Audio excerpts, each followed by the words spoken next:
Cruise Addicted is on board Emerald Princess. She's a Crown class ship built by Fincantieri in 2007 but refurbished in 2019. So you can see here in the atrium that she looks pretty new and sparkly. Doesn't look worn out at all. This is Good Spirits Bar. And we have Vines wine bar on this area and the International Cafe too.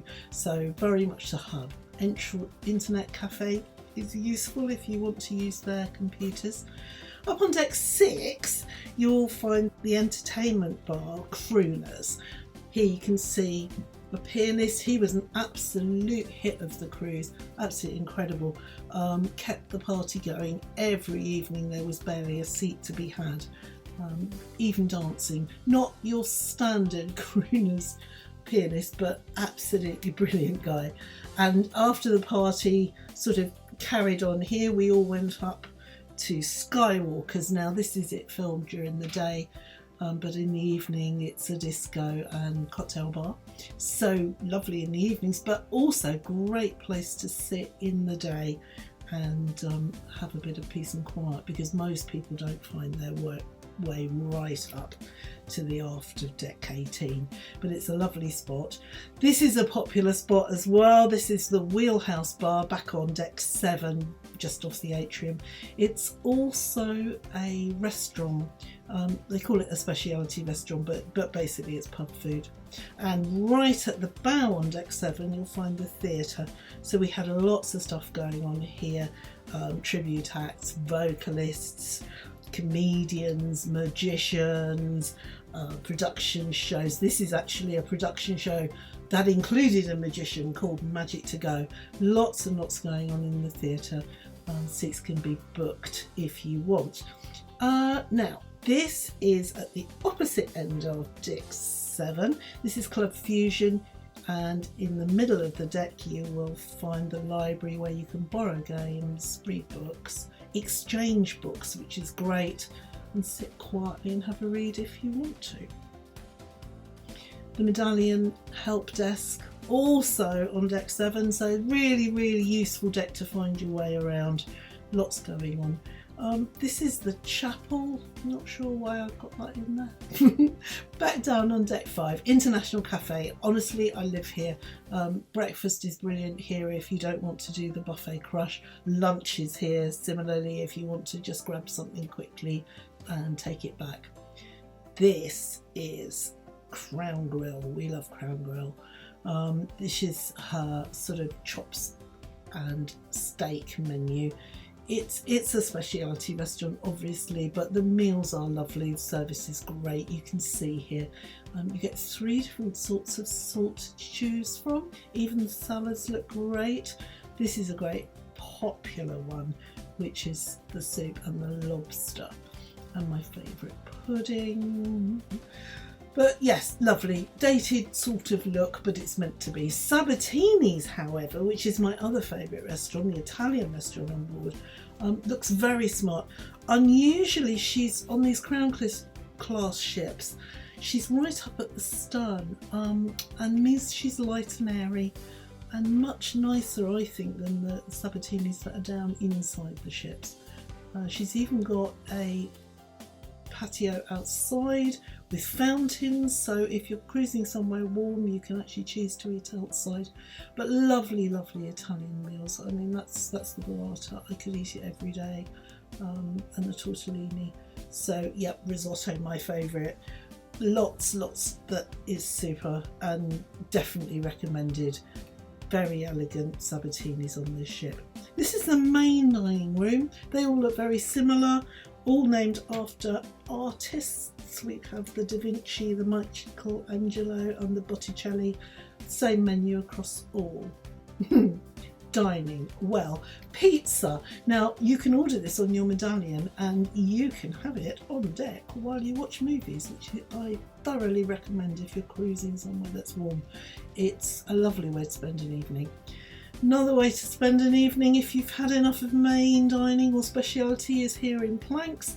This is a sort of separate area at the back of the buffet. In the evenings they do special menus here, and sometimes that's all you want on a warm evening. It's nice. You can eat in here or you can eat outside. It's just underneath Sabatini, so you've got the same view out across the stern. At the other end of the buffet you go into the central pool, which is nice. But this is the Horizon Court buffet.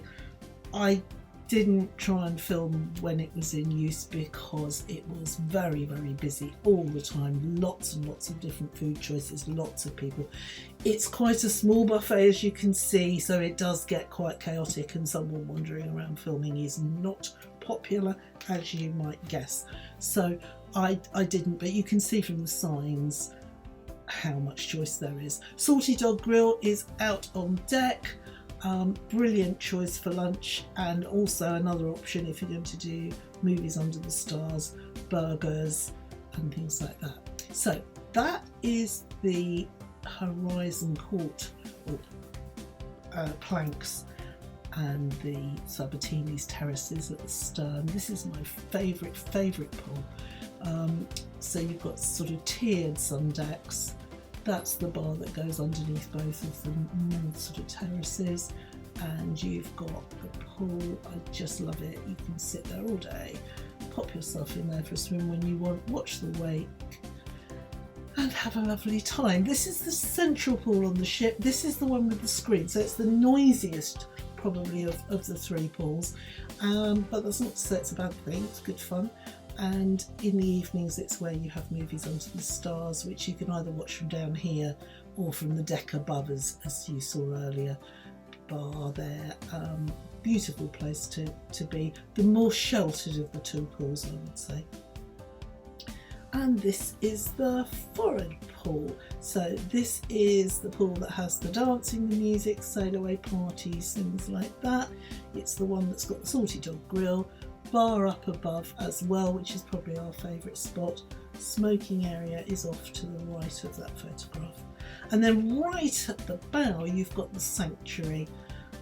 So this is the ship in motion. You can see how well you get to see out here. You've got the promenade deck, back down on deck 8. Here we are actually moving. I think that's what I like best about Crown Princess and Emerald Princess, with the whole sort of Crown family, is the way that you can actually see out and you're not always behind glass. This area is right up above the bridge, and it's a huge area where you can come up, sit quietly. Normally open when we were sailing, but obviously shut in rough weather. Back down in the atrium. Shops, lots of shopping on board. This is great, the normal princess merchandise, duty free, makeup, handbags, jewellery, watches, nothing unusual. The Effie store is always very popular and does lots of free grills. Oh, just to say there is laundries on board, so just to remind us to mention that. And then we're off to the spa. Now the spa's not got a big hydrotherapy pool or anything like that, and sadly they've now shut the sauna and steam room in it, so it's not one that you sign up and go and spend money to be in, but it's lovely for massages and to get your hair done or your nails if you want, but it's not a thermal suite as such. There is a relaxing room with hot beds, and then there's also this area, Sanctuary. Now Sanctuary is a paid for extra. I don't particularly like it. It's right up at the bow, but you can't see anything unless you look through glass, and it's completely shaded in, as you can see. So it's not one of my favourite places, but this is the pool. Now this doesn't cost extra, you just need to find it. If you can find it, you can go in there and nobody can tell you not to. Children's area is fun, again back at the stern of the ship, and if you've got kids, you need to find it because there's lots going on down there and they will have a great time. So this has been a whistle stop tour. Hopefully you've enjoyed. Any questions, pop them in below and we will get back to you. But this is us saying thank you very much for watching, and don't forget to click and subscribe.